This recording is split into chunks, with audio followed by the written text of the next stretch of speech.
Moi qui suis ultra sociable, ça c'est le truc de travailler chez soi, on n'a pas de collègues. On est très solitaire parce que la plupart du temps on est tout le temps devant notre ordinateur, les gens ne se rendent pas compte parce que la séance photo c'est pas ce qui prend le plus de temps, c'est vraiment la retouche photo qui nous prend un temps monstrueux. Donc du coup t'es tout le temps devant ton... C'est pour ça que je suis devenue alcoolique.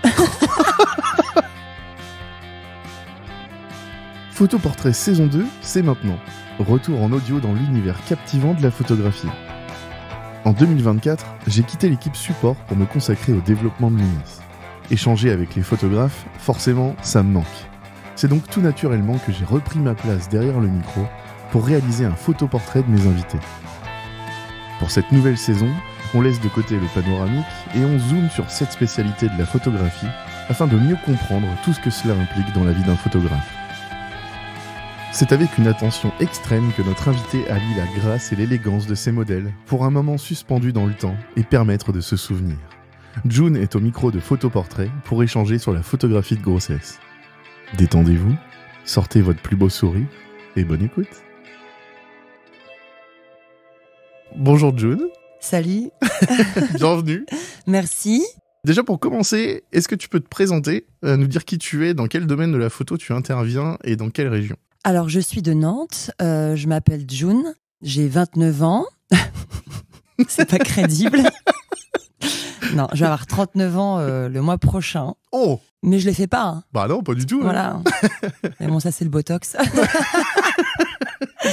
Donc ouais, j'ai 39 ans. Bah, je vais avoir 39 ans, j'ai 3 enfants, 3 garçons, maman solo. Okay. Donc beaucoup de boulot, en plus de mon métier de photographe à plein temps, et donc je suis dans la région nantaise. Très bien. Voilà. Tu bouges au-delà de la région nantaise ou pas ça t'arrive, pour les mariages, oui. Ouais, ok, bah oui. Mais sinon, moi, vu que je suis spécialisée en photo de studio, c'est les gens qui viennent à moi. Combien d'années de carrière de photographe tu as ? J'ai commencé j'ai ouvert ma micro-entreprise fin 2011. Ok, d'accord. Donc ça va faire... très nul en maths. 13 ans. Ouais, 14, c'est ça, presque, ça va faire 13 ans au mois... Attends. Bah bientôt 14 là. Bah oui, c'est ça. On va y passer en 2025. Ah oui, c'est ça. Donc bientôt 14 ans. Ouais. Comment est-ce que tu t'es formé à la photo ? Est-ce que tu as suivi des formations en particulier ou est-ce que autodidacte ? Alors, j'ai commencé la photo... Alors en fait, mon père faisait des photos... en amateur quand il était plus jeune, donc il prenait tout en photo. Donc moi, je m'étais acheté j'avais eu à un Noël un petit appareil photo trop bien. À la con, quoi. Ouais, pour commencer. Et je prenais tout en photo. Ok. J'essayais de faire des trucs artistiques. Bon, c'était nul, mais ma passion a commencé là, en fait. Okay. Mais je pensais pas du tout être photographe. Un jour, j'étais pas destinée à ça. Et du coup, comment j'ai commencé... Attends, c'était quoi ta question ? Comment tu t'es formé ? Ah oui, voilà. Tu vois. Le podcast va être très long si ouais, je le dévie à chaque fois. En fait, j'étais sur un groupe de photographes, il me semble. Puis alors, c'est un peu la honte pour eux parce que il y avait 2 photographes avec qui j'avais sympathisé sur Facebook, je me rappelle. Et je leur disais que j'aurais aimé apprendre les bases de la photo. Okay. Ils m'avaient dit, pas de souci, on se rejoint dans un parc, on va faire des photos, puis on va t'apprendre la technique. Je me dis, excellent. Oui, mais je vous dois combien ? Non, c'est offert, j'ai aucun. Donc, eux, ils veulent me pécho, laisse tomber, c'est sûr. J'ai dit, j'y vais, quoi. Et puis, je me rappelle, c'était à Carquefou, dans la campagne nantaise. Et ils étaient super sympas et ils m'ont appris les bases techniques du mode manuel. Et je me rappelle, je me disais, mais je comprends rien. C'était hyper compliqué. Je me disais, mais je vais jamais y arriver. J'ai dit, au pire, ce serait un petit moment sympa et puis basta, quoi. Je comprenais rien, c'était hyper compliqué. Il me disait, oui, pour faire rentrer plus de lumière, faut que la vitesse, elle soit basse, faut que le chiffre de l'ouverture, il soit petit. Donc plus c'est petit, plus l'ouverture est grande. Je sais pas qui s'y raconte. Enfin, bref, je comprenais vraiment rien. Ah ouais. Et beaucoup d'informations d'un coup. Et puis très à la technique fin en plus, quoi. Hyper technique. Ouais. Et à la fin de la journée, on a été boire un verre ensemble et je leur ai dit non, laisse tomber, je serai jamais photographe, c'est beaucoup trop compliqué pour moi. Ok. Puis petit à petit, en fait, j'avais tout noté, j'ai relu, j'ai regardé beaucoup de tutos parce qu'à l'époque, je parle de ça comme si j'avais 90 ans, mais à l'époque, il n'y avait pas... Ouais, YouTube n'était pas comme aujourd'hui, quoi. Ouais, il y avait même Internet, il y avait au sens beaucoup de large. forums. À l'époque, c'était vraiment ça. Donc je m'étais acheté aussi des livres. La photo pour les nuls, là, les bouquins. Non, je suis sûre que ça n'existait même pas. Ouais, je sais ça, c'était pas sorti encore. Ouais. C'était, non, je me rappelle plus, j'avais acheté plein de trucs, puis je me formais un peu toute seule, etc. Puis pour moi, à partir du principe où tu as la technique manuelle, la technique photo, alors je parle pas de studio parce que ça c'est encore une autre technique, mais du coup après si tu as la créativité et la manière, et que tu as un œil surtout, ça vient tout seul quoi. Après pour le studio, du coup, je fais beaucoup de formations autodidactes sur internet. Ouais. Et puis à un moment donné, je me suis sentie coincée. Je me suis dit non mais là faut que j'avais assez un ego mal placé en me disant j'ai pas besoin de formation. Enfin, si je fais une formation, c'est que je suis nulle. Et en fait, aujourd'hui, avec le recul, je me dis mais non, mais il faut se former quoi. Ouais. Après, il faut pas trop se former non plus. Il y a beaucoup de photographes qui font 15 000 workshops, etc. Mais du coup, elles perdent leur identité, elles perdent. Il n'en faut pas trop non plus quoi. Trop de formation tue la formation. C'est des coups à jamais se lancer au final quoi.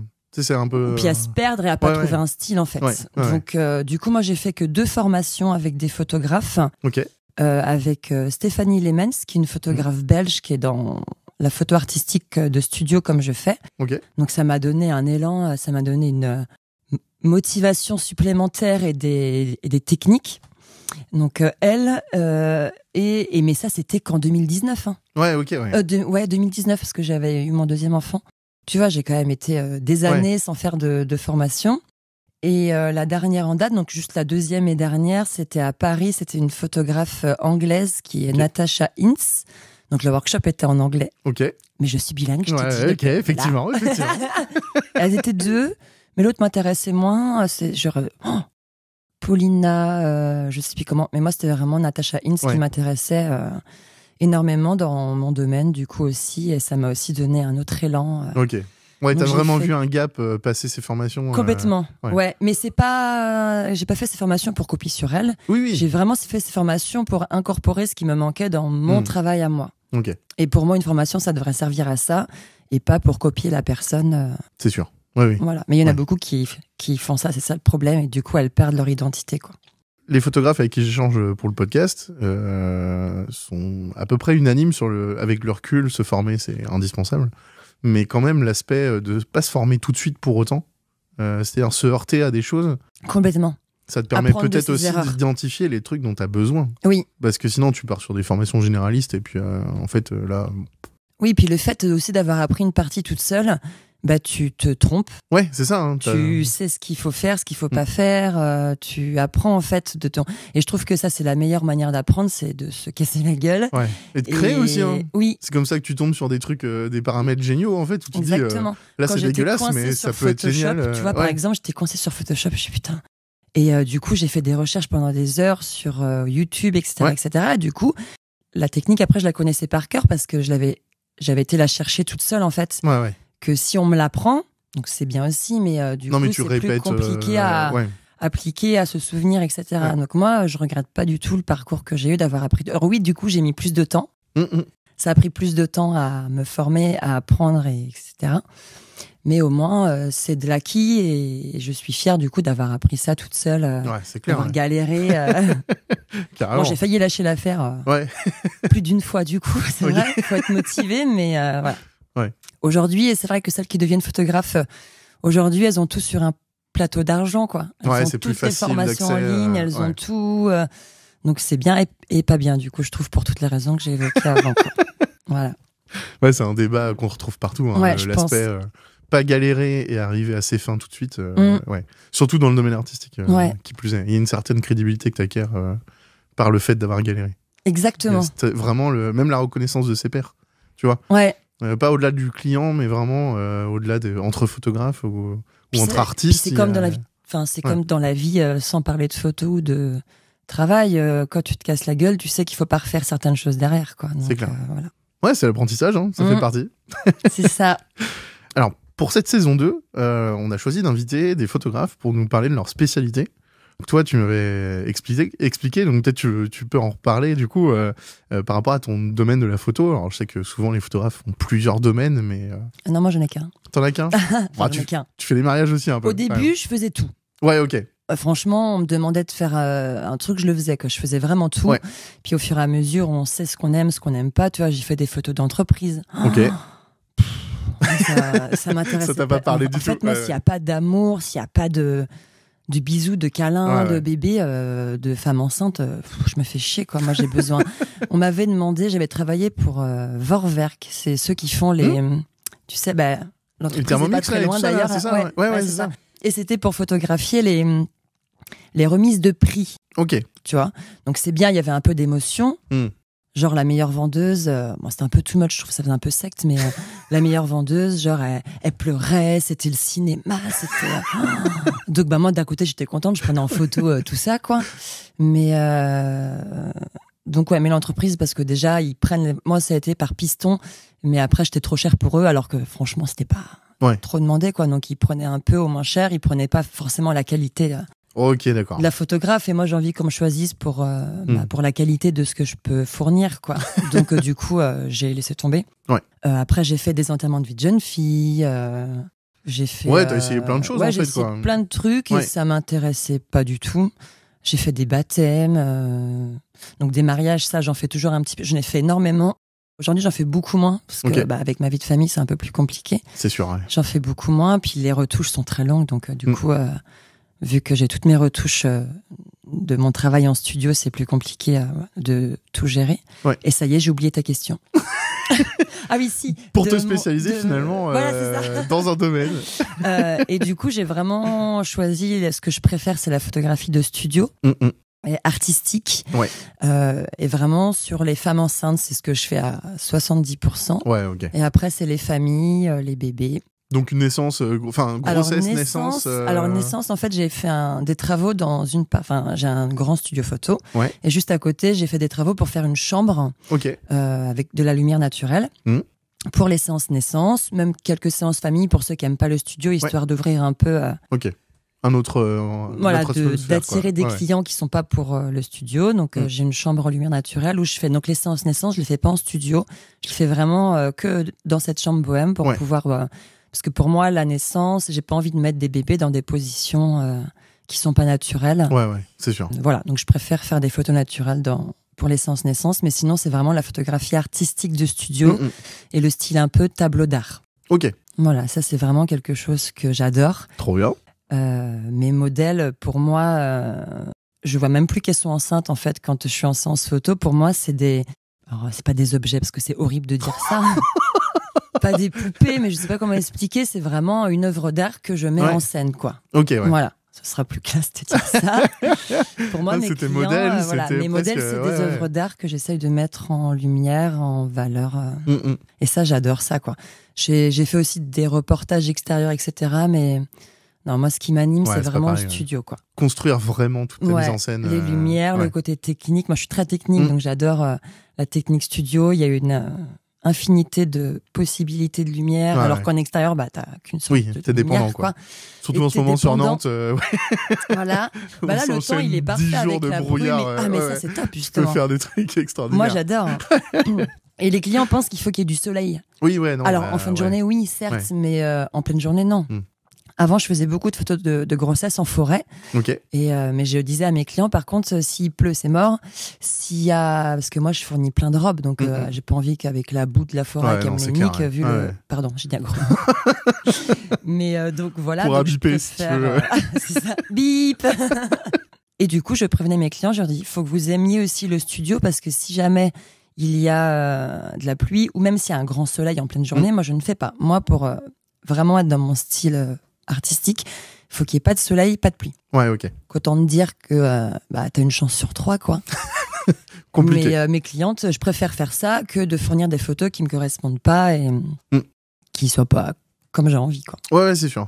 Puis après, j'ai regardé un peu aussi sur ton site, tu parles énormément du fait que tu tiens à ce que tes clients viennent pour toi, pour ton style. Ça c'est important. Et pas, genre, ils viennent parce qu'ils leur font un photographe, quoi. C'est ça, au début, c'était ça. Normal. Et les gens, ils me montraient des photos sur leur téléphone. Je veux ça.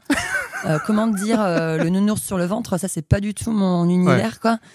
Et aujourd'hui, les gens viennent pour mon style. Et ça, mais moi, ça me fait halluciner. J'ai des gens qui viennent de toute la France, quoi. Ouais, c'est du bonheur. Hein. Et au début, je me rappelle, quand j'ai commencé, je me suis dit, un jour, les gens, ils feront de la route pour moi. Enfin, pour mon travail. Pour ton travail, ouais. Voilà, c'est ça. Et ouais, ça fait quelques années que c'est le cas. Et à chaque fois, je me dis, mais c'est même hyper stressant parce que il y a des gens qui viennent de Montpellier, qui viennent de toute la France. Et des fois, je leur dis, mais il n'y a pas de photographe par chez vous Parce que c'est une pression supplémentaire, me dire, faut pas que je me plante, quoi. Ouais, ils se redéplacent pas, quoi. Ouais. Voilà, quoi. Donc, c'est un peu stressant, mais c'est vraiment, ça me fait chaud au cœur. Ah, c'est du défi en plus. Ouais. Enfin, je sais pas si t'aimes le challenge sur ces trucs-là, mais. J'adore. Ouais, forcément, ça met un peu de pression, mais c'est cool. Ouais. La pression, moi, j'ai toujours la pression. Et c'est même au bout de 14, tu m'as dit. Ouais, presque 14, ouais. Voilà, j'ai toujours la pression, mais c'est ce qui fait qu'on se sort les doigts, quoi. Ouais, et que c'est clair. Ça te motive. Est-ce qu'il y a des particularités par rapport à justement la photo de grossesse artistique qu'on retrouve pas dans d'autres domaines de la photo que tu as pu pratiquer? Est-ce qu'il y a un aspect bien spécial? La photographie de grossesse, c'est déjà le fait d'être une femme. Ouais. Moi, je trouve que c'est un plus parce que je sais ce que c'est d'être enceinte. Et quand on fait des photographies de grossesse, il faut bien connaître, au-delà de la photo, la femme enceinte. Ouais. Avec les inconvénients, rester debout longtemps. Enfin, il y a plein de choses qu'il faut savoir sur la femme enceinte, niveau santé, niveau physiologique, etc. Ouais, tu lui demandes pas n'importe quelle pose, quoi. Voilà, évidemment. c'est ça. Ouais. Et puis surtout, moi, quand mes clientes arrivent, je leur dis, je sais ce que c'est d'être enceinte, je les rassure. Donc, si à un moment donné, vous sentez que ça va pas, que vous avez un malaise qui arrive, parce que je vais vous faire prendre des poses qui sont pas naturelles, forcément, c'est du tableau d'art, donc voilà. Vous me le dites tout de suite, vous attendez pas que le malaise arrive, parce que j'ai déjà eu des femmes enceintes qui ont fait des malaises, quoi. Ouais. Donc maintenant, je devance ça, etc. Donc je leur explique. Donc déjà, ça, c'est un côté que j'adore, moi, parce que j'ai adoré être enceinte, j'adore les femmes enceintes, ça me passionne, je trouve ça magnifique, etc. J'aime beaucoup cette partie-là de la grossesse, c'est ce que je préfère, en fait. Moi, c'est vraiment les femmes enceintes. Et ça y est, j'ai oublié ta question. Aucun problème. Ah, je m'éparpille. C'est terrible. Qu'est-ce qui différencie en c'est fait pas grave. c'est ça, les séances grossesse d'autres séances, par exemple. C'est déjà la complicité que je vais avoir avec la maman, parce qu'on va beaucoup partager sur nos expériences. Franchement, mes séances, ça dure 3 plombes, parce que on discute beaucoup aussi, mais on discute aussi beaucoup de nos expériences, etc. Bah oui, forcément. Ouais. C'est en fait, je suis option psychologue, quoi. J'aurais dû être c'est un moment où tu crées une bulle, quoi, aussi. Hein. Oui, puis moi, j'adore la maternité. Ouais. Et c'est pour ça que j'ai choisi cette spécialisation-là, quoi. On va passer à des questions type portrait chinois. Si tu étais un moment de la journée. Le soir. Ouais. Je suis pas du matin, je suis du soir. Moi, je travaille très tard le soir sur l'ordinateur. Ouais, j'aime bien être sur mon téléphone le soir aussi, après, quand je me couche. Donc, autant dire que je me couche toujours très très tard. Ok. Donc, je suis plus du soir, ouais. Si tu étais un instrument de musique. Ah, alors ça, j'adore cette question. Parce que je suis musicienne. Ah, ok, donc, excellent. Je fais de la batterie. Trop bien. Je fais de la guitare. Je chantonne un petit peu. Ceux qui me suivent en story peuvent le voir. Donc, à choisir entre batterie ou guitare, je dirais guitare, parce que j'en fais depuis mes 18 ans. Ok. Donc, je dirais plus guitare. Si tu étais un chiffre ou un nombre. Le chiffre 7. Et là, tu vas me dire, pourquoi? Bah ouais, évidemment, j'ai envie de creuser. Après, c'est le chiffre 7, parce que moi, je suis très croyante, et le chiffre 7, c'est le chiffre de la Vierge Marie. Ok. Et ça m'a beaucoup porté. J'ai eu beaucoup de signes à chaque fois sur mon chemin. À chaque fois que je voyais le chiffre 7, je savais que j'étais sur le bon chemin. Très bien. Je suis assez spirituelle, comme ça. Excellent. Et la dernière question, si tu étais un artiste. Oh putain, c'est chaud ça, comme question, parce que j'en ai plein en tête. Est-ce qu'il y a genre une idole ou quelqu'un qui t'a vraiment inspiré dès le départ Tu vas pas t'attendre du tout à ce que je vais te dire. Vas-y. Je pense Mère Teresa. Ouais. Excellent. C'est un très bon exemple de bonté, de résilience. Moi, c'est plus ce genre de personne qui m'inspire plutôt que des chanteurs, acteurs. Oui.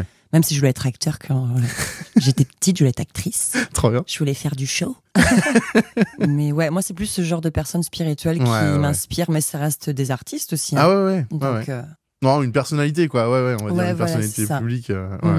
On va revenir un petit peu sur tes différentes séances, en tout cas les expériences que tu as pu vivre tout au long de ta carrière de photographe. Oula, il y en a beaucoup. Ouais, j'imagine. Est-ce qu'il y a une séance qui t'a particulièrement ému ou... Oui, direct, j'en ai une en tête. Elle est pas très vieille cette séance. Ouais. Elle date du mois de février. Ok. En fait, il y a 1 an auparavant, j'avais photographié donc une famille, une femme enceinte, etc., une femme magnifique. Et puis elle me recontacte l'année d'après, en pleurs, en me disant "Écoute, June, j'ai accouché de mon bébé a 8-9 mois, Okay. je l'allaite, et en fait, on vient de m'annoncer un cancer du sein, et je dois me faire enlever un sein dans 15 jours. Ça a été hyper violent, d'un coup. Et elle me dit, je vais absolument immortaliser mon allaitement avec toi, parce qu'après, je pourrai plus allaiter, je vais devoir y mettre fin. Puis, j'aurai plus mon sein, quoi. Donc, j'ai envie aussi d'immortaliser ça. Alors moi, autant te dire que je suis une hypersensible, une hyper empathique. J'étais en train de pleurer derrière mon téléphone. Je me dis, mais comment je vais réussir? J'ai dit, mais bien sûr. On se débrouillera, mais on le fait, quoi. Je vais le faire, etc. C'est clair. Donc, je lui ai trouvé une place très, très rapidement. On a fait cette séance, du coup, dans la chambre bohème. Je fais des séances allaitement en chambre bohème. Et puis, je mets toujours un peu de musique quand je fais mes séances. Je trouve que ça détend. Bon, là, j'ai pas choisi la bonne playlist parce qu'on a fait que chialer toutes les deux. Moi, j'aime bien les playlists un peu acoustiques, reprises douces, tout ça. Et puis, en fait, son bébé était en train de téter le sein qu'elle allait se faire enlever. Et elle était en train de pleurer pendant qu'elle était en train d'allaiter son enfant. Moi, je prenais tout ça en photo. Et je me suis mise à pleurer. J'ai dit, c'est bon. Non, mais normal. Ouais. Et puis on pleurait toutes les deux. Et du coup, c'est vraiment une séance qui m'a marquée psychologiquement, humainement. Et pourtant, elle avait 30... que je dise pas de bêtises, elle avait moins de 35 ans. Ouais, ok. Et c'est chaud. Hein. Et du coup, après, j'ai été faire une échographie, moi, pour voir si j'avais pas quelque chose. Parce que le problème, c'est qu'aujourd'hui, on empêche les femmes, donc ça, c'est aucun rapport avec la photo, mais c'est une petite parenthèse, du coup, qui est hyper importante. On empêche les femmes de faire des mammographies avant 50 ans, alors qu'il y a énormément de cancers du sein avant 50 ans. Et si c'est décelé rapidement, ça peut plus se guérir, quoi. Donc, bref, c'était la petite parenthèse, mais qui a son importance. Ouais, c'est clair. Faites-vous tâter les seins, les filles. Tâtez-vous les seins. Et ce que j'ai eu aussi une autre femme, pareil, une séance qui m'a marquée. C'est toujours pareil, un cancer du sein, mais elle s'était en rémission. Et elle avait plus de cheveux et elle voulait immortaliser. C'était son succès, du coup, d'avoir vaincu le cancer. Et elle avait amené sa perruque. Donc, on a fait quelques photos avec sa perruque et elle voulait en faire 100, du coup. Et ma plus grande fierté, c'était qu'elle préférait les photos sans sa perruque. Trop bien. Et je lui ai dit, mais sans ta perruque, tu fais femme fatale, t'es magnifique, tu fais guerrière et tout ça. Et elle m'a dit, en fait, suite à notre séance, maintenant, je ne mets plus ma perruque. Ah c'est trop bien. Voilà, c'est cheveux repoussés. Il y a un vrai combat, quoi. C'est trop bien. Et en fait, grâce à la séance photo, je lui ai montré qu'elle pouvait être canon, même sans cheveux, quoi. Excellent. Donc, c'est deux séances qui m'ont vraiment marqué. Ouais, je comprends. Je comprends. Et du coup, au contraire, est-ce que tu as des séances qui t'ont marqué pas justement, on parle de moments un peu tristes aussi, de souvenirs. Est-ce que tu as l'inverse où t'éclates de rire? Très drôles. Ouais. Alors, laisse tomber, la catastrophe. J'en ai un souvenir en tête, mais la honte de ma vie. Mais je voulais aller me cacher. Ah oui, c'est toi. Ok. C'était moi. C'était la honte. Compliqué. En fait, j'avais beaucoup mangé de chocolat la veille. Ouais. Ok. Et j'avais mal au ventre. Et en pleine séance, j'avais envie de péter. Ok. Tu sais, quand tu sens que ça gargouille dans ton ventre. Donc, autant des fois, je disais que je vais aller aux toilettes pour retrouver le prénom de la maman. Mais là, vraiment, je sentais que ça allait pas, mais ça m'en donnait des nausées, des mal à la tête. Ah, c'est chaud. Et je me retenais. Et je me suis tellement retenue. Et en plus, les gens, ils étaient pas très fun, quoi. Ils étaient pas... Et c'est pour ça que ça va être très gênant ce que je vais te dire. Ils étaient pas très fun. Ils étaient assez fermés. Un peu austère, quoi. Ouais. Oui, et moi, après, je fais mon taf. Oui, voilà. on s'adapte après. Mais... Et là, je lâche un paix. Mais pousse-toi devant, quoi. Le truc qui résonne dans tout le studio. Et là, il me regarde. On se regarde. Et là, j'éclate de rire, forcément, tu vois. C'est fait, de toute façon. Voilà. Et je suis désolée, pardon. Je suis vraiment désolée, j'ai mangé des chocolats hier. Je dis pardon. Mais je rigolais, quoi, pour me détendre, quoi. Pour que ce soit un peu moins gênant pour moi. Ils ont pas rigolé. Ils m'ont regardé, ils se sont regardés. Et là, c'est la gênance, mais je crois que c'est le pire moment en photo de ma vie. Alors, c'était pas un problème technique ou quoi, c'était vraiment la honte. Ouais. Non, mais j'ai même honte En fait, c'est super chaud. Ouais. C'est la honte de ma vie, quoi. Et là, je me suis dit, soit je pars en courant. Ouais. Donc, du coup, je suis quand même allée aux toilettes. Ok. J'ai vite fait fini d'expédier la séance et je les ai plus jamais revus. Ah, mais c'est horrible. Parce qu'en vrai, heureusement, ils ont pas réagi, à la limite. Ça va. Imagine, je sais pas, tu te retrouves avec un Hall of Fame sur les avis Google, sauf elle a pété pendant la séance. Tu vois, c'est horrible, tu vois, vraiment. Non, mais ça m'aurait fait rire, du coup, ça. Ouais, ça aurait été drôle. Ils avaient juste dit ça, tu vois. Et surtout que moi, j'ai une réputation. Comme une réputation de fille naturelle, cash, qui peut parler de prout cacaboudin, en fait. Moi, je m'en fous, en fait, tu vois. Donc ça me dérangerait pas, ça me foutrait pas la honte. Je suis pas une princesse. Mais c'est marrant dans le principe, quoi. Mais ouais, sur le moment. De cette séance photo, c'est vraiment, ça m'a marqué à vie, quoi. Du coup, maintenant, je mange plus de chocolat la veille de séance. Fini les chocolats. Petite astuce, du coup, qu'on peut donner. Voilà, ne mangez pas de chocolat, les gars, avant la séance photo, s'il vous plaît. Comment est-ce que tu prépares tes séances Alors moi, je suis très organisée. Ouais, ok. Je sais qu'il y a plein de photographes qui font, je verrai au feeling. Voilà. Alors moi, pas du tout. Alors si, je fais au feeling, bien sûr. Un peu, mais ouais. Mais je prépare énormément les séances en amont. Déjà, j'ai plein de mails types. Ok. Ça me fait gagner du temps aussi. Ouais, c'est clair. Après, je remplace les prénoms. Alors, ça m'est arrivé une fois de me tromper dans le prénom. C'est un copier-coller. Ça la fout mal, ça, ouais. Ça la fout mal. Et mais voilà, donc je fais des mails types. Après, moi, je sais qu'il y en a beaucoup qui font appel à alors, je sais pas s'il y a le droit de dire des noms, qui font appel à Photo Studio. Ouais. Moi, j'avais essayé, j'avais rien compris. Du coup, moi, je suis pas très patiente comme fille, donc j'ai laissé tomber. Donc, je fais ma petite popote à moi qui me convient très bien. Ouais. Puis vu que je suis très organisée, du coup, ça va, ça se fait bien. Donc, je fais signer des contrats, etc.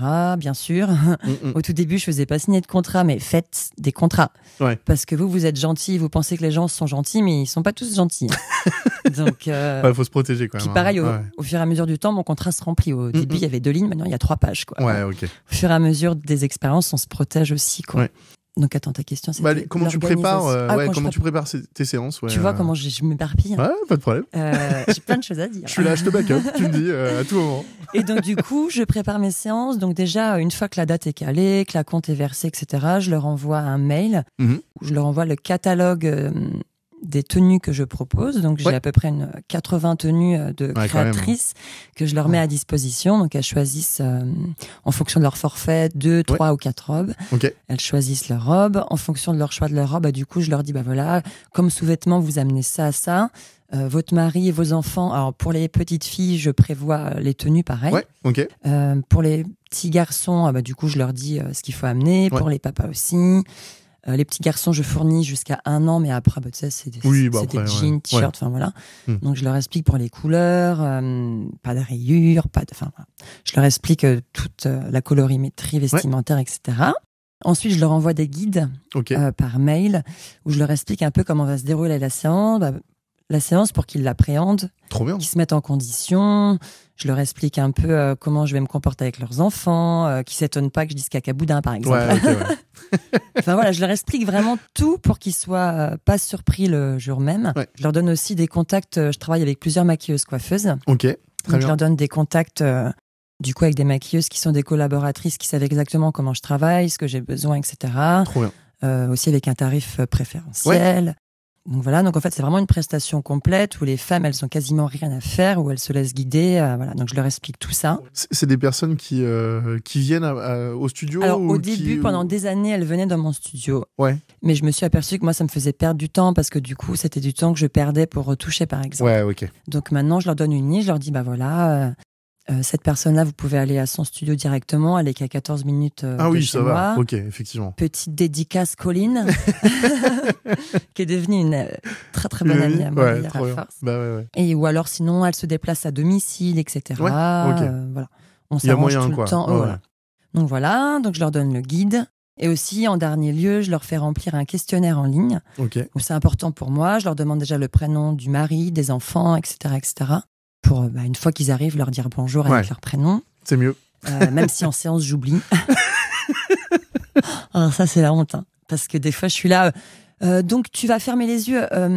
Mais genre, des fois, c'est la cliente, quoi. C'est la maman. Ouais. Donc, des fois, je simule d'aller pisser pour aller regarder l'agenda. Oh putain, c'est vrai, ça peut être comme ça. Mais je pense que je suis pas la seule. Hein. En fait, je vois tellement de gens que les prénoms, des fois, Elle est trop bien, cette technique. c'est une horreur. Ah ouais. Ah, mais combien de fois j'ai simulé d'aller pisser pour aller voir, ou que j'ai un souci de batterie ou quoi, pour aller voir le prénom. Parce que dire... Et alors, la maman, j'ai plus la honte, franchement, parce que c'est avec elle que je communique. Forcément. Le papa, on en rigole. Le papa, ça m'arrive. Donc ça, c'est la petite parenthèse marrante. C'est plus facile à assumer, le papa, sur le moment. Voilà. Ouais. Là, je te fais une petite parenthèse marrante, mais c'est quand même très, très drôle parce que le papa, généralement... je sais pas, par exemple, il s'appelle Jean, tu vois. Il a une tête à s'appeler Fabrice, tu vois. Okay. Moi, je trouve que des gens, ils ont des têtes à s'appeler par certains prénoms, quoi. Okay. Et pendant toute la séance, je vais l'appeler Fabrice, tu vois. Et puis, au début, il dit non, c'est Jean. Ah, oui, pardon. Puis je le rappelle Fabrice, puis au bout de 3 fois, il dit écoute, appelle-moi Fabrice. Il n'y a pas de problème. Mais on rigole, quoi, ça les fait rire. Mais c'est fou, ça. À chaque fois, ils ont une tête à s'appeler autrement et je les appelle par ce prénom-là, quoi. En vrai, c'est peut-être même une technique pour les mettre à l'aise. Hein. Ben, ça les met à l'aise sans le vouloir. Du coup, je fais pas exprès. Mais c'est cool. Et les enfants, du coup, ce que je fais maintenant, c'est que je les appelle plus par leur prénom. Je les appelle. Puis même eux, ça les met en confiance, ça les met à l'aise. Et moi, je suis très maternante. Avec tout le monde, même avec les adultes d'ailleurs. Je les appelle ma chérie, viens là, ma puce. Okay. Enfin, voilà. Donc du coup, j'évite de me tromper comme ça sur les prénoms. Bref, c'était la petite parenthèse marrante. Oui, donc je le fais remplir un questionnaire, c'était ça. Parce que dans mon style, j'ai quand même plusieurs... j'ai des styles un peu plus clairs, éclairés, plus sombres, etc. Donc il y a des personnes qui aiment pas le sombre, d'autres qui aiment pas le clair. Okay. Donc du connaître coup, un peu leurs attentes, de cibler aussi, leurs attentes. Ouais, okay. Voilà. Ouais. Je demande aussi une phrase très importante, une question importante. Je leur demande leur complexe. Okay. À la maman, je demande ses complexes parce que surtout une femme enceinte, forcément, on prend du poids, on a des poils qui nous poussent. Non, mais c'est vrai, faut en tenir compte. Donc il y a des complexes quand même. Donc je leur demande. Et franchement, c'est assez drôle. Enfin, drôle, non, c'est pas drôle. Mais c'est assez waouh de voir certaines femmes qui se dénigrent. Ah, il y en a qui me disent, moi, il y a rien qui va. Ou alors, il y en a une, elle m'a dit, moi, j'ai un nez, mais tu vas voir, il est horrible. Donc, je m'attends à avoir un volcan. Et puis, elle arrive, je dis, il est très mignon, ton nez, tout va bien. Et en fait, on se voit pas comme on est, c'est impressionnant. Et je peux le voir vraiment, c'est une expérience sociale, en fait, ce truc-là, questionnaire-là, parce que de voir les réponses des femmes, je me dis, mais elles sont belles comme des cœurs et elles se... Oh là là. Mais du coup, moi, ça me permet, par exemple, s'il y en a une qui me dit, moi, j'aime pas mon double menton, etc., ou mes cuisses, etc., je vais faire en sorte de les mettre encore plus en valeur sur ça. Voilà. Donc, c'est des questions comme ça, en fait, moi, qui me permettent d'anticiper un peu les personnes et la séance. Ouais, ok. Donc, tu vois, c'est très organisé. Ah ouais, mais c'est important. Au moment, les personnes arrivent, elles savent ce qui va se passer, etc. Pareil, sur le guide, je leur explique... Une fois que la séance est terminée, comment ça va se passer pour les photos brutes, qui choisissent leur... Enfin, bref, je leur explique tout. Tout le déroulement, quoi. Et en fait, il y en a beaucoup qui m'ont dit, c'est hyper carré, ça nous rassure, c'est top et tout. Le principe, plus ça va être carré et défini, plus tu peux foutre le bordel dedans. Et parce que surtout, tu sais que t'es dans une zone maîtrisée, quoi. Donc, surtout, après, j'ai pas de reproches de la part de mes clients. Tout est calé, ils sont au courant de tout, il n'y a pas de cachotterie, il n'y a rien. Non, mais ça te laisse une zone bien définie. Voilà. Et ce qui est marrant, c'est qu'il y a des clientes souvent qui m'ont dit après coup, c'est vrai que quand on voit toute ton organisation, etc., on se dit elle n'a pas l'air commode celle-là. Puis en fait, en séance, elles me disent mais en fait, t'es hyper cool et tout ça. Puis même souvent, c'est des personnes qui me suivent en story. Je suis très présente en story, qui savent un peu plus et qui connaissent ma personnalité. Et d'ailleurs, grâce à ça, du coup, les gens viennent aussi parce qu'ils savent que ça va être cool, etc. Mais les gens qui me suivent pas et qui m'ont connu via mon site internet, et ils m'ont dit, au tout début, on pensait que t'allais pas être très commode. Puis en fait, ils se sont aperçus que c'était tout le contraire. C'est ce que je leur ai expliqué. Je dis, non, mais j'ai tellement eu de déboires en 14 ans que du coup, maintenant, je me protège, en fait. Et plus c'est carré, mieux c'est, quoi. Ouais. Voilà. Au niveau de tes photos, est-ce qu'il y a une retouche que tu appliques systématiquement ? Est-ce que tu as tes petits presets Lightroom préférés ou... Alors, je retouche quasiment pas sur Lightroom. Ok. Je trie mes photos sur Lightroom. Mais en fait, Lightroom, ça me sert juste à ça. Alors, si Lightroom, ça me sert pour les mariages. Ouais, ok. Bien évidemment, mais pour mes séances en studio, c'est que Photoshop. sur Photoshop. Ouais, ok. Parce que c'est très technique, c'est des retouches de peau. Moi, je t'ai dit, c'est un rendu tableau d'art. Donc, la retouche, ça dure très, très longtemps. C'est très long.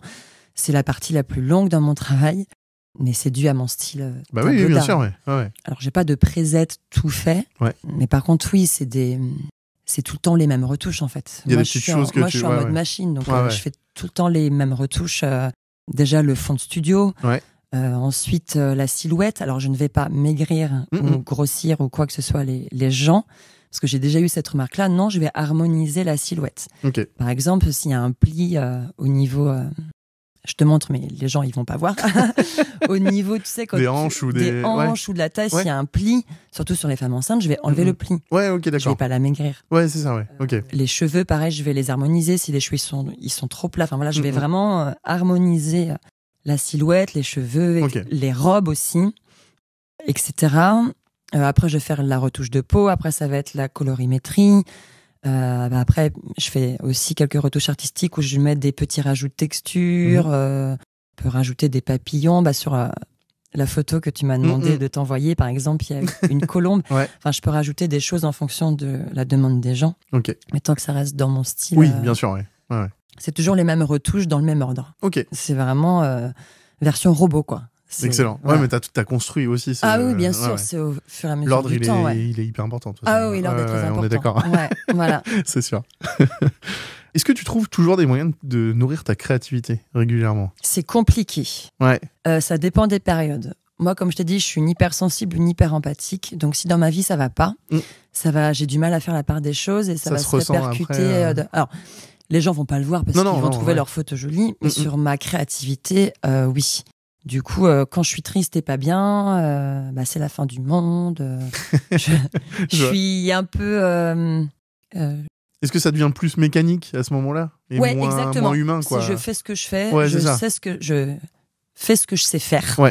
Mais je sors pas de ma zone de confort. Alors que quand je me sens bien, que j'ai des paillettes, que tout va bien, tout ça... on peut se lâcher, quoi, aussi, un peu plus. Très important, la complicité que j'ai avec les clients.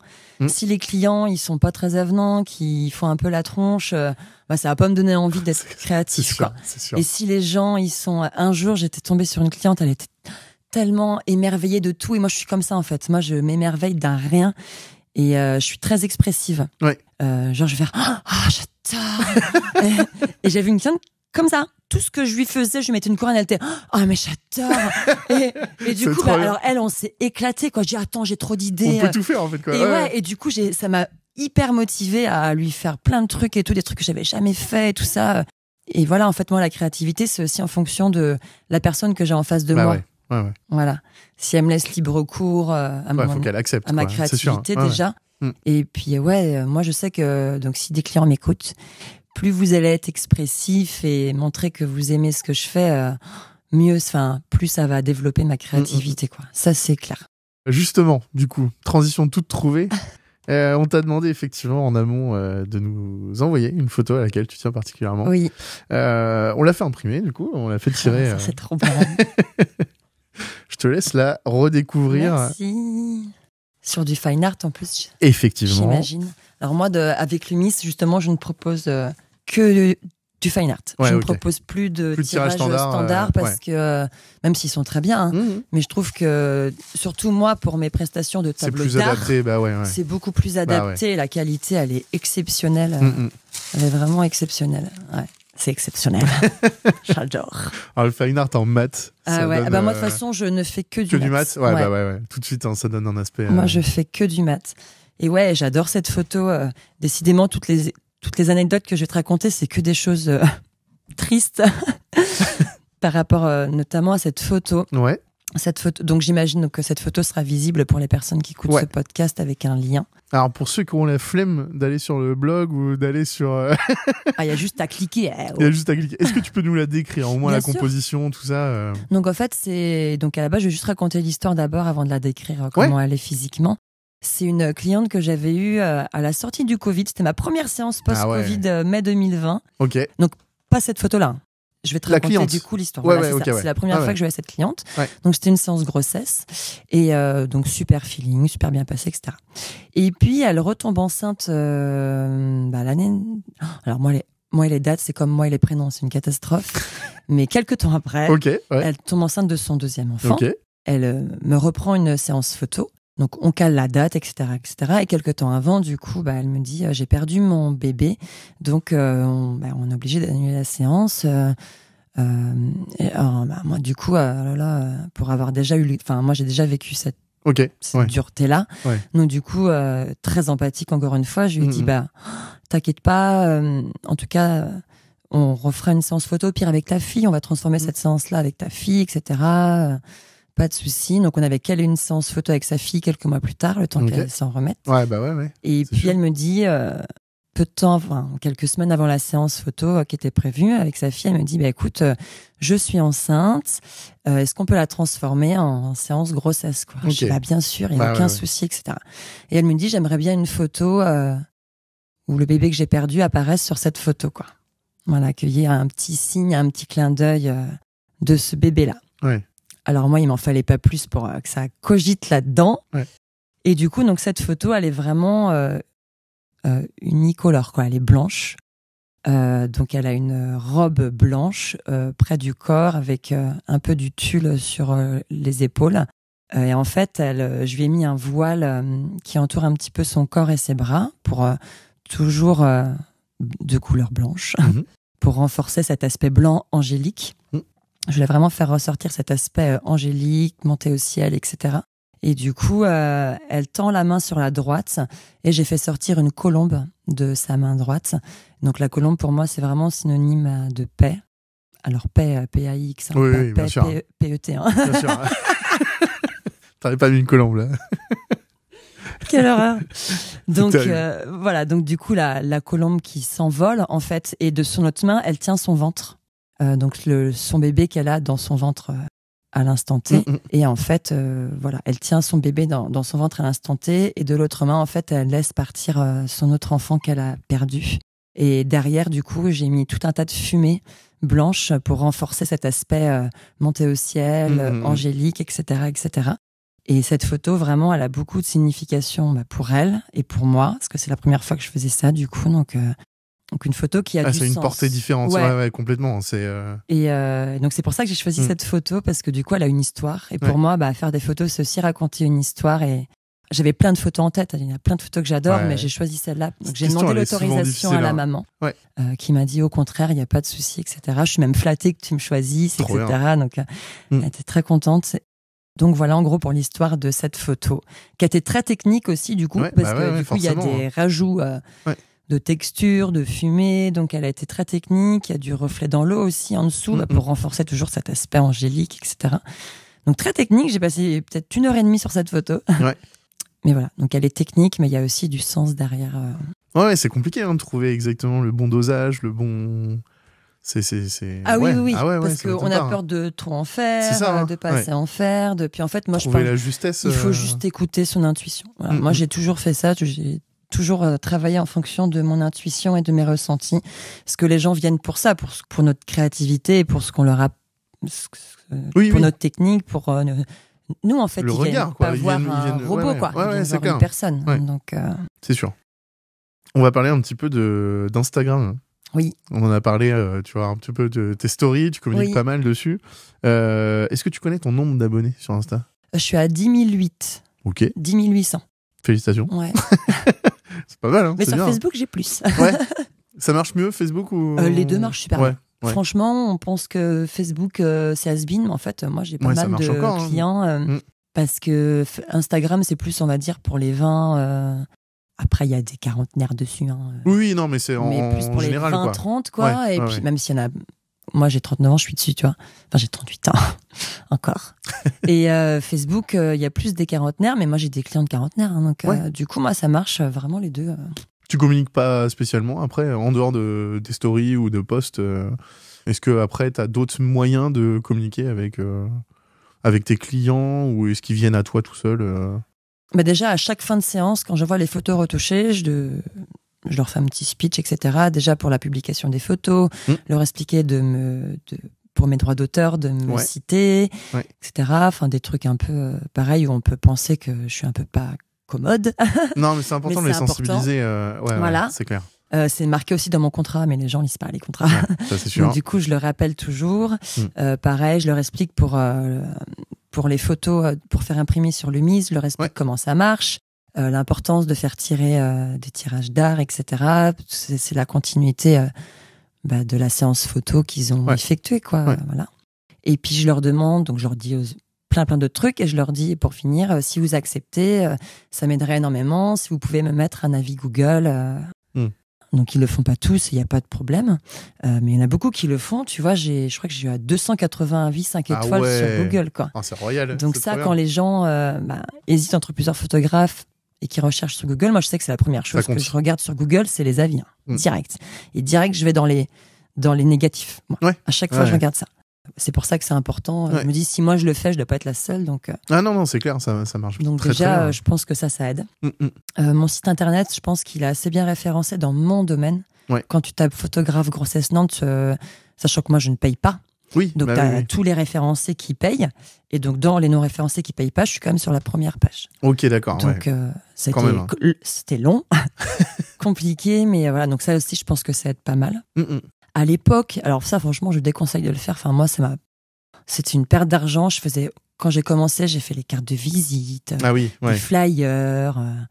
J'avais même été voir la mairie pour qu'ils me mettent sur leur livret de commune. Ok.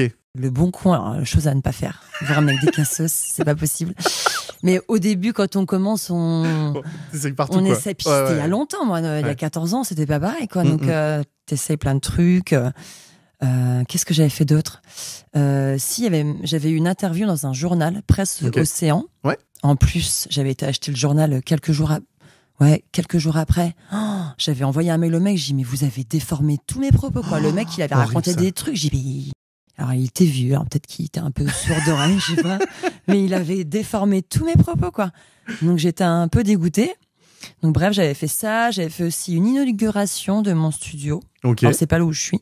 Mais du coup, j'avais fait de la pub. J'avais dit que je ferais une photo. J'avais des créatrices. Moi, j'aime bien faire les choses en grand. Tu vois, donc ça, c'est un peu mon problème. Je fais des choses en grand. Donc j'ai fait une inauguration. J'avais fait des tirages de toiles.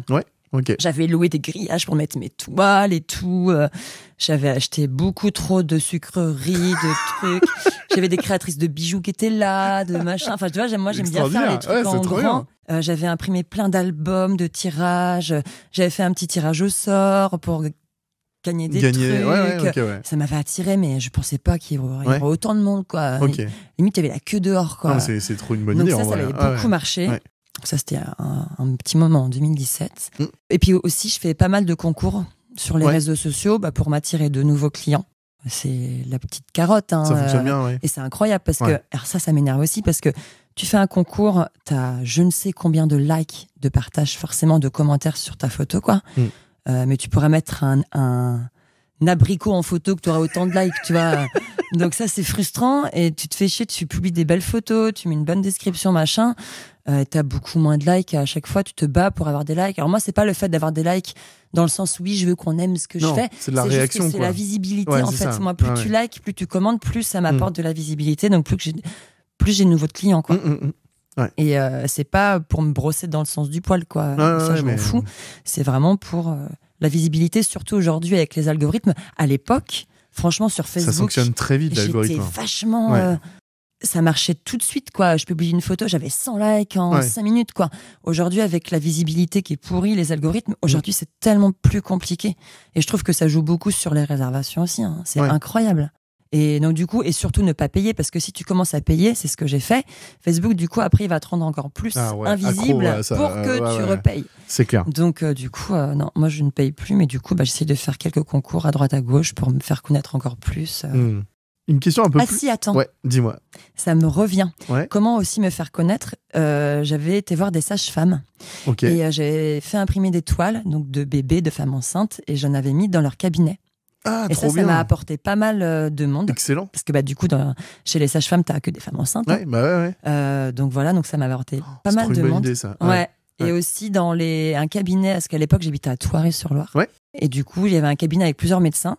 Et ma médecin savait que j'étais photographe. Elle m'a demandé si je pouvais décorer leur salle d'attente, etc., avec des toiles. Et elles sont encore là, c'était en 2017. Elles sont encore là. C'est trop bien. C'est plus mon médecin, mais j'y suis retournée pour je sais plus quoi l'autre jour.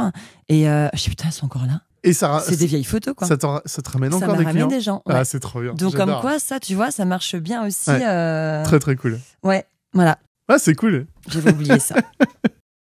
Une question un peu plus philosophique. J'adore. Quel sens tu donnes à ton métier aujourd'hui? Alors, ça, c'est mon domaine, ça. On peut aller plus loin. Pourquoi tu le fais toujours? Est-ce que c'est la quête du beau ou est-ce que c'est pour faire plaisir aux gens, pour transmettre, pour remplir le frigo? Alors, répète la première question, parce que moi, j'ai un... Quel sens tu donnes à ton métier aujourd'hui ? D'un poisson rouge. Alors, comme je t'ai dit déjà par rapport à tout à l'heure aux clientes que j'ai pu avoir, qui ont une histoire compliquée, quand j'ai ce genre de cliente, je sais pourquoi je fais ce métier. Et également, tu vois, j'ai une famille qui était venue faire une séance photo avec... la grand-mère qui avait un cancer, elle était pas non plus hyper vieille, elle avait genre 72 ans, donc c'est pas non plus 90. Il savait qu'elle allait mourir dans pas très longtemps, et c'est pas la seule, j'en ai eu plusieurs comme ça. Okay. Donc en fait, je photographie pas que des gens heureux, même s'ils sont heureux, mais du coup, c'est un peu une tragédie derrière, quoi. C'est clair. Et en fait, pour photographier ces moments-là, et pour avoir qu'ils aient des souvenirs sur le papier toute la vie, quoi. Et je repense à cette dame... quand tu photographies et que tu sais que cette dame est malade et qu'elle va mourir, mon petit cœur, c'est compliqué. Et du coup, elle m'a écrit il y a pas longtemps pour me dire, tu vois, ça y est, elle est partie et merci, quoi. Et ça, c'est ma plus belle récompense. Et c'est pour ça que je fais ce métier-là. Alors, pas que pour des trucs comme ça où c'est compliqué, mais c'est pour donner du sens. Justement, que les photos, c'est pas que pour faire beau. Même si c'est un rendu artistique ou c'est très travaillé, etc., c'est pas que pour ça faire va bien beau, au-delà, en vrai. C'est pour donner des souvenirs aux gens. Et aussi, une chose très importante pour moi, pourquoi je fais ce métier-là, c'est parce que j'ai beaucoup de femmes dans la vie n'ont pas confiance en elles. Ça, j'en croise très peu qui se trouvent magnifiques, trop bien, etc. Et moi, mais même encore maintenant, même si j'ai fait des thérapies pour ça, pendant longtemps, je me dénigrais tout le temps, pas confiance en moi, je me trouvais très moche, très nulle, très pas intéressante, etc. Et du coup, moi, mon but, c'est que toutes ces femmes-là qui étaient comme moi, c'est de leur montrer qu'elles sont belles. Travailler sur la confiance. Ça, c'est vraiment hyper important pour moi. Moi, j'adore quand les femmes me disent « Je ne suis pas photogénique, je me trouve moche », je fais « Tu vas voir ma cocotte. » c'est du pain béni pour toi. Tu vas te trouver, mais ultra canon. C'est trop bien. Moi, j'adore, en fait, c'est vraiment les mettre en valeur. Et justement, je leur montre souvent les photos brutes sur l'appareil quand je suis en séance photo. Quand je vois qu'elles sont pas à l'aise, je dis « Tiens, regarde. » Et elle me dit, je sais qu'il y a des photographes qui veulent pas montrer, moi je montre tout le temps, parce que justement elles font, mais c'est moi ça. Je dis oui. Et je fais, tu vois là on peut pas dire que c'est la retouche, parce que je les ai pas retouchées encore. Donc on n'allait pas me dire que c'est parce que je les retouche. Génial. Donc tu vois, je leur montre et du coup elles sont, même il y en a, je leur montre et elles pleurent. Mais c'est moi ça. Alors moi j'adore quand elles pleurent, parce que là c'est des pleurs de joie du coup. Donc, c'est sûr. Et je dis, tu vois. Et je dis, là, on est au début de la séance, t'imagines même pas la fin, quoi. Parce que souvent, elles prennent confiance. Tu vois un petit switch déjà, quand tu leur montres, forcément, il y a une prise de conscience. Et je fais exprès, du coup, je leur montre pour qu'elles se trouvent belles et qu'elles voient que, voilà, quoi. Donc ça, c'est pour ça que je fais de la photo. C'est vraiment pour, je dirais pas pour rendre les gens beaux, parce que pour moi, toutes les personnes sont belles. C'est juste qu'il y en a qui savent pas se mettre en valeur forcément. Voilà. Mais pour moi, je trouve toujours de la beauté dans chacune des personnes. Pour moi, la beauté, c'est pas avoir un nez parfait, des dents parfaites, des yeux parfaits, un corps parfait. Moi, j'ai eu des femmes très très rondes qui sont venues à mon studio. Elles étaient magnifiques. Elles dégageaient un truc de fou, quoi. Donc, mais c'est les mettre en confiance. Et pour moi, une femme est belle à partir du moment où elle prend confiance. Ah, mais ça se voit direct, la personne qui a confiance. Oui. Ça change tout. Tu vois, j'ai déjà eu des femmes qui étaient ultra canon, mais qui dégageaient rien du tout. Et du coup, je me suis dit, les photos vont être canon. Et quand je l'ai pris en photo, j'ai dit, non, en fait. Ça pas quelqu'un de solaire, pas quelqu'un de. Donc vraiment, la beauté ne réside pas forcément dans la perfection. Et ça, c'est ce que j'essaye de leur montrer en séance photo. Et ça, c'est vraiment un truc que j'adore faire. C'est vraiment pour ça que je fais de la photo. Et aussi, bien sûr, pour apporter des souvenirs aux gens, quoi. Trop bien. J'ai encore une expérience qui me vient dans ma tête, mais tu vas dire que je vais rendre dépressif tout le monde là, parce que non, t'en fais pas. C'est la dernière petite expérience que je vais te raconter, mais qui m'a vraiment marqué. J'ai suivi une famille depuis des années, vraiment depuis très très très longtemps. Donc studio, grossesse, bébé. Et la dernière en date, c'était il y a quelques années. C'était quoi, il y a 3 ans. J'avais fait un reportage famille chez eux. Je crois que c'est le dernier reportage que j'ai fait. Et du coup, je viens juste d'y penser et ça a beaucoup de sens. C'est le dernier reportage que j'ai fait chez eux. Donc, c'est une famille avec 3 enfants, donc 2 ados et une petite qui, à l'époque, avait genre 7-8 ans. Et quelques temps après cette séance, quelques mois après, j'ai la maman qui m'écrit sur Instagram et elle me dit je voulais te remercier pour les photos. Je pense que ça l'embêtera pas que je dise son prénom parce que, justement, ça le fera vivre à nouveau. Je te remercie beaucoup pour les photos d'Alexis que tu as faites parce que il est parti, il est décédé, donc il avait 16 ans. Il est décédé hier. Ouf. Et je dis, elle m'écrit maintenant. Ah ouais, c'est chaud. Et elle me dit, je voulais te remercier parce que c'est des souvenirs hyper précieux qu'on gardera à tout jamais. Et du coup, j'ai repris toutes leurs photos depuis le début. Je leur ai fait un petit montage avec une petite musique de Céline Dion, Vole mon amour. Et du coup, je lui ai envoyé. Je dis, écoute, c'est la seule manière. Tout ce que je pourrais te dire te fera pas du bien. Donc, c'est ma seule manière pour moi de t'envoyer tout mon courage, tout ça. Et ça, du coup, c'est là qu'on s'aperçoit que les photos sont importantes. Ah, c'est clair. Voilà. Carrément. Et que c'est pas juste pour avoir des belles photos de nous, quoi. Est-ce que tu dirais que paradoxalement, le photographe, c'est un métier solitaire ? Oui, parce que du coup, c'est vrai qu'on n'a pas de collègues. Alors moi qui suis ultra sociable, ça, c'est le truc de travailler chez soi ou même d'avoir un studio ailleurs, on n'a pas de collègues. À moins de prendre des petits stagiaires et des petites assistantes, voilà. Mais on n'a pas de collègues. Et ça, c'est vraiment le truc, moi, qui me pèse le plus.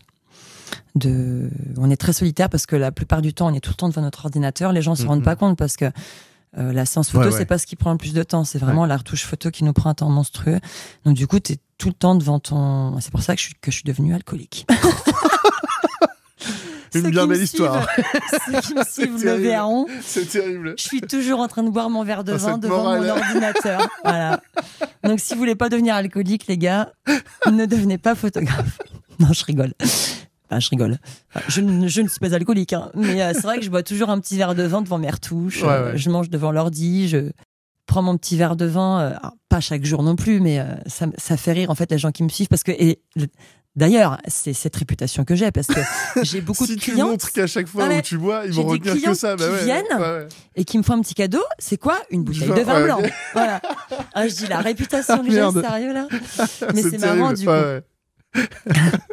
Donc oui, moi je trouve que c'est un métier assez solitaire. Même si tu vois des gens, des clients, donc ça c'est cool. Mais la plus grosse partie de notre travail, c'est quand même devant l'ordinateur. Donc. Tu rencontres d'autres photographes aussi régulièrement ou pas spécialement? Alors au début, dans mes débuts, oui. Ouais. Alors après, ça a peut-être évolué, mais à l'époque, j'ai eu des très mauvaises expériences. Ok. Là-dedans, notamment quand j'ai commencé au tout début, parce qu'en fait, avant, j'étais maquilleuse. Ouais, ok. J'étais maquilleuse pendant des années. Je faisais que ça, j'étais maquilleuse sur les Fashion Week à Paris. J'ai travaillé pour Dior, j'ai vraiment fait des gros trucs dans le maquillage. Ouais, quand même, Et je travaillais aussi à Nantes pour des photographes, en tant que maquilleuse. Et quand je suis devenue photographe, il y a 3 photographes, une femme et 2 hommes, je ne citerai pas les noms, une femme et 2 hommes qui m'en ont mis, plein la tête. Comme quoi, j'arriverai jamais à percer, que tu peux pas de passer de maquilleuse à photographe, mais ça a été très loin. Alors, la fille en question, elle m'a foutu la paix après. Mais il y a 2 mecs, là. Ça m'a traumatisée, j'ai failli arrêter la photo. J'ai été porter plainte. Ouais, ok. Même. Ça allait loin, Ça a été très, très loin. Ils se faisaient des faux comptes, ils commentaient toutes mes photos sur mes pages en disant que c'était de la merde, que je faisais de la merde. Ils contactaient mes clients en MP. Donc comment ils savaient que c'était mes clients, c'est parce les clients commentaient les photos, dire merci pour les photos, machin. Ils allaient les voir MP, dire que j'étais une incompétente, que j'étais une imposteur, que je savais pas faire, que j'avais aucune technique. Et j'en dormais plus la nuit parce qu'ils commentaient la nuit pour pas que je les supprime. Donc toute la nuit j'étais en train de supprimer et je me suis dit mais ils sont fous les mecs. Et donc j'avais été porter plainte, ils avaient été convoqués, ça s'était calmé. Mais tu te rends compte quoi? On en arrivait là. Et je me suis dit mais si c'est ça en fait la photo. Ça dégoûte? Ça m'a dégoûté et du coup j'avais fait quelques rencontres photographes et non, et je me suis dit pourtant je suis sociable. Mais les rencontres lumineuses. Ah oui, non, mais par contre, ça c'était au délire, là. C'était incroyable. Là, les rencontres lumineuses, c'était l'année dernière. Non, c'était cette année. C'était cette année. N'importe quoi. C'était cette année, C'était cette année. Et aujourd'hui, j'ai assez de recul, etc. pour. Autre approche, quoi. Voilà, une autre approche. Et aujourd'hui, je pense que ça a beaucoup évolué aussi. Parce qu'il faut savoir qu'à 14 ans, on n'était pas beaucoup de photographes. Ouais. Aussi. Ouais. Voilà, donc on n'était pas beaucoup bougé, sur le marché. Donc voilà pourquoi aussi. Et aujourd'hui, on a tellement de photographes que ça n'a plus aucun rapport. Voilà. Lutter pour la concurrence, c'est un peu... Ouais, oui et non, parce que on a tous notre style. Bah donc ouais, en fait, c'est ça, les en gens, fait, c'est pas la peine. Ils vont pas aller voir un tel, ils vont pas aller me voir s'ils aiment les photos hyper naturelles dehors. Je les dirigerai vers quelqu'un d'autre. Donc non, les rencontres lumineuses, c'était génial. C'était des super rencontres. C'était vraiment top. Non, ça, il n'y a pas de problème. Quel conseil tu donnerais à un jeune photographe qui veut se lancer? De pas écouter les critiques. Voilà, de pas moi, de ce que j'ai pu vivre, où j'ai reçu plein de critiques, etc. Tu avanceras à ton rythme, tu ne fais pas trop de formation. Fais-en un peu pour te former, mais ne fais pas trop de formation non plus. Trouve ton style par toi-même en fonction des erreurs que tu vas faire, en fonction de tout ce que tu vas vivre dans ton travail. Donc, mon conseil déjà, voilà, ce serait ça. Fais pas trop de formation. Épargne beaucoup. Ah ouais, mine de rien, ouais. Le début, surtout du studio. Surtout au début. Le studio. Ah ouais, le studio, ça coûte. Mais déjà, pour avoir 80 robes à prêter à tes clientes, c'est pas arrivé du jour au lendemain. Ah, ouais, non, on est d'accord. Non, et puis moi, j'ai eu de la chance. Un petite dédicace à mes parents. Je sais qu'ils vont écouter le podcast. J'ai eu la chance d'avoir des parents qui m'ont beaucoup aidé financièrement. Ouais, donc c'est heureusement qu'ils étaient là, mais tout le monde n'a pas cette chance-là. Donc merci papa, merci maman. C'est trop bien. Et surtout, voilà, faut s'écouter soi-même, faut écouter ses intuitions, faut écouter cette petite voix qu'on a en nous, parce qu'on l'a tous. Donc non, tu n'es pas fou si tu entends une voix, c'est ton âme qui te parle, et ton âme, elle sait mieux que toi ce que tu dois faire. Donc faut toujours écouter cette petite voix qu'on a à l'intérieur de nous. Si tu entends en toi, voilà, qu'il faut que tu ailles dans cette direction, vas-y. N'écoute pas les autres. Voilà, mon conseil, c'est ça, c'est n'écoute pas les autres. Moi, j'ai trop écouté les autres et je me suis perdue. Et à partir du moment où je me suis écoutée moi-même, et tout s'est ouvert devant moi, quoi. Ouais. Trop bien. Est-ce qu'il y a des projets, des types de reportages que t'as jamais fait et que t'aimerais tenter? Oui, mais je pourrais pas le faire. Ah, j'aimerais beaucoup faire de la photographie de grossesse sous l'eau. Ok, ouais. Mais je sais pas nager. Ah merde, bah oui, ouais, donc effectivement. Et enfin, si je fais le crawl indien, tu vois. Voilà, je sais pas trop nager et surtout j'ai aucune apnée, quoi. Ouais. C'est une horreur. Ou alors il me faudra un masque, un truc, un pince-nez, enfin bref. Non, mais si, ouais. Truc horrible, quoi. Donc tu vas paniquer là, du coup. Ouais, c'est ça. Je serais pas du tout à l'aise. Ouais. Mais j'adore, j'admire en fait ça. J'aurais beaucoup aimé faire ça. Je sais pas s'il y a moyen. Mais j'ai trop peur. Je me demande si quand même techniquement il n'y a pas moyen d'être en dehors de l'eau, mais d'avoir l'appareil sous l'eau. Oui, mais tu vois rien du coup. Non, mais il faut trouver un moyen d'avoir un rendu, tu vois, de voir ce que ton appareil capture, tu vois. Peut-être, parce que sinon. Faut faire le concept. Ouais. Je sais pas. Mais voilà, ça j'aurais beaucoup aimé faire ça. Ouais. Mais alors peut-être que c'est l'occasion pour toi de gagner en confiance sur la nage, tu vois, et d'apprendre à nager pour après. Ah non, mais c'est que j'ai peur de l'eau aussi. Ouais. Je suis vraiment pas à l'aise dans l'eau. Paniquer de ouf. Je suis Capricorne, je suis un signe de terre, tu vois, moi j'aime bien avoir les pieds sur terre. Ok. Ouais, donc ça non quoi. Ouais. Peut-être un jour, tu vois, mais c'est vraiment un truc que j'aimerais faire. Vraiment, ça me passionnerait. Mais voilà, c'est compliqué. Vu ma situation. Voilà. Ouais, c'est délicat. Ok. Bon, ça reste un rêve, quoi, pour l'instant. Ouais, un projet. Peut-être un jour, ouais. On verra ça. Mais Très j'aimerais bien. en tout cas. Alors, petite question. On aime bien conclure les épisodes avec deux petites questions qui font débat. Oui.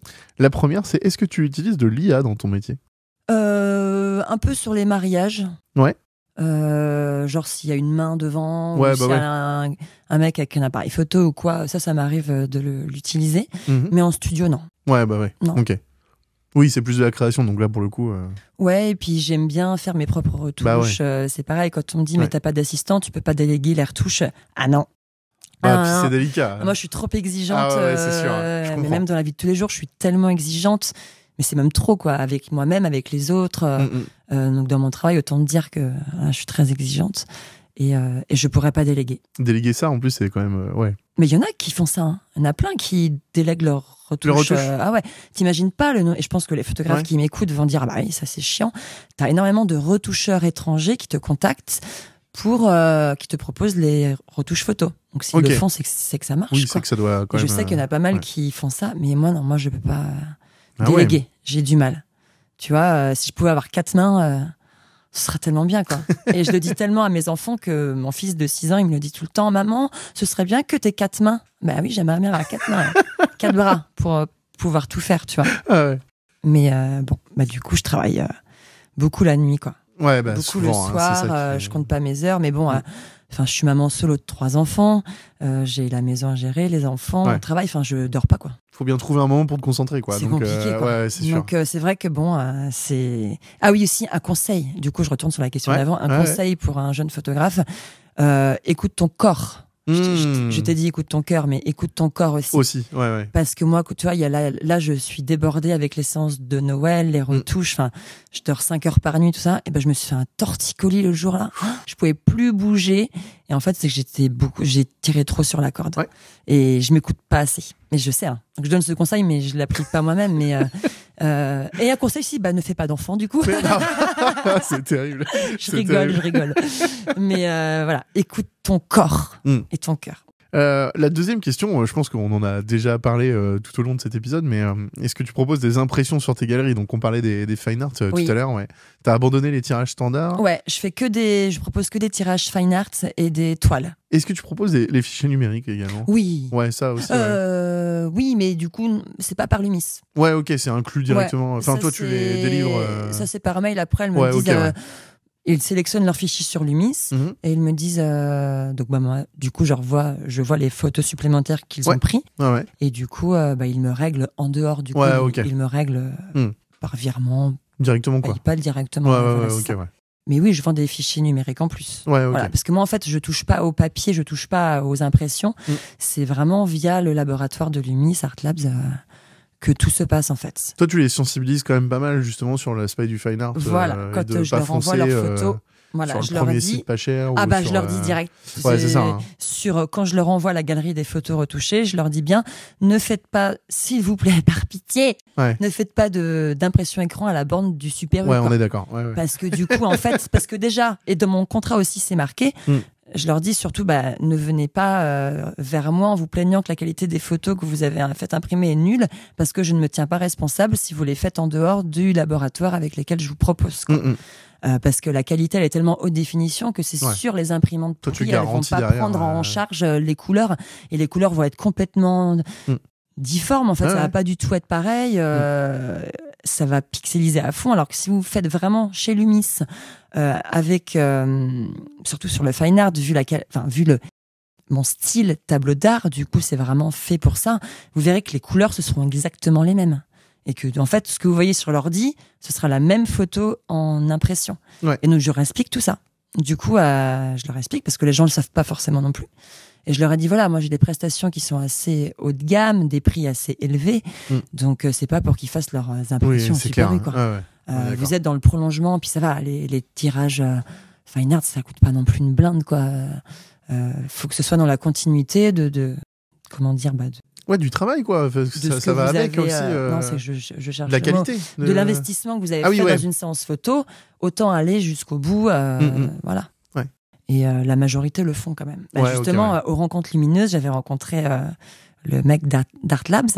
Guillaume, et je lui ai dit mon nom, il me dit je crois que t'es notre meilleur client de fine art. J'ai tu m'étonnes, je propose que ça. Donc excellent. La qualité, et quand les gens le reçoivent, et je le vois parce que moi du coup j'ai l'historique des commandes Lumis, et il y en a qui font genre 2-3 tirages le fine art, ils les reçoivent. Après, ils en font 15 derrière, ils reçoivent, genre, mais c'est tellement beau, quoi. Du coup, je vais reprendre. Et du coup, moi, ça me fait rire parce que je vois ça et je me dis, voilà. C'est trop bien. Alors, pour les avoir vus faire, les tirages fine art, c'est trop bien à voir. Je les ai vus une fois parce que j'étais allée à Art Labs en plein mois d'août. Ils avaient pas trop de boulot. J'avais une photo à faire pour mon frère, je me rappelle, en urgence. Ils m'ont dit, on va te montrer du coup. Et c'est trop bien. Adoré. C'est hyper minutieux. J'adore. C'est assez impressionnant. Dans l'épisode précédent, on a reçu Gaëlle Monet, qui est une photographe spécialisée dans les photos animalières, qui nous a laissé une question pour toi, du coup. La question, c'est... on va se l'écouter. Est-ce que ça intéresserait un autre photographe, boudoir, sport, j'en sais rien, mode ou accessoires, de venir voir le décor de quelqu'un d'autre, en fait? Ça serait vachement sympa en fin de compte. Et évidemment, vice-versa, il y en a un qui vient et à charge de faire l'inverse derrière pour évoluer. Et je trouve que ça, c'est hyper formateur. J'avais jamais pensé à ça, parce que j'ai déjà eu des stagiaires, une stagiaire. Oui, pourquoi pas. Je vois pas trop comment développer cette question, c'est soit oui, soit non. Oui, pourquoi pas. Après, alors oui et non. Ah si, attends, ça me vient. Non, peut-être parce que du coup, cette personne-là pourrait voir toutes mes techniques et voir tout comment je fonctionne en studio et puis vouloir refaire pareil. Voilà. Ça m'est arrivé avec alors c'était un ex. un ex-copain qui débutait dans la photo, qui était photographe à Lyon, et il a tout quitté pour venir vivre avec moi, etc. Il m'a vu travailler du coup pendant 1 an. Au bout d'1 an, il s'est barré et il a monté son entreprise à Lyon.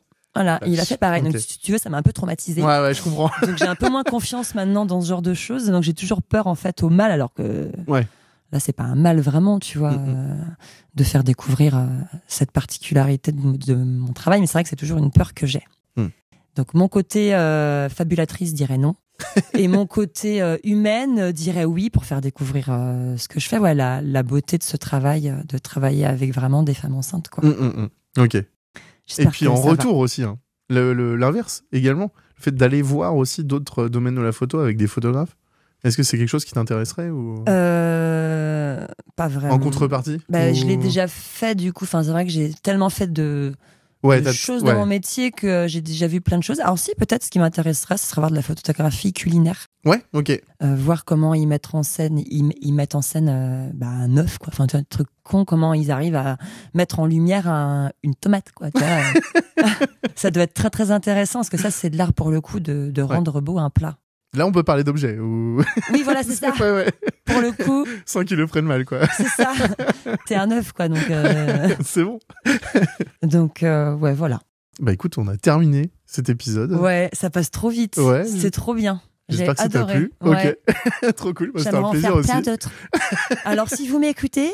Si ça te donne envie de te lancer dans le podcast. Très bien.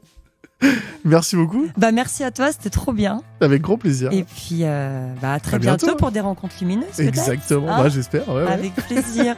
Salut. Cet épisode touche maintenant à sa fin. J'espère qu'il vous a plu et vous a permis d'en apprendre un peu plus sur ce domaine de la photographie.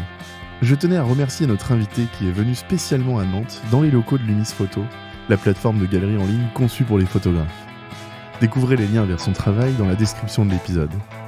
Quant à nous, on se retrouve très bientôt pour un nouvel épisode de Photoportrait. À bientôt.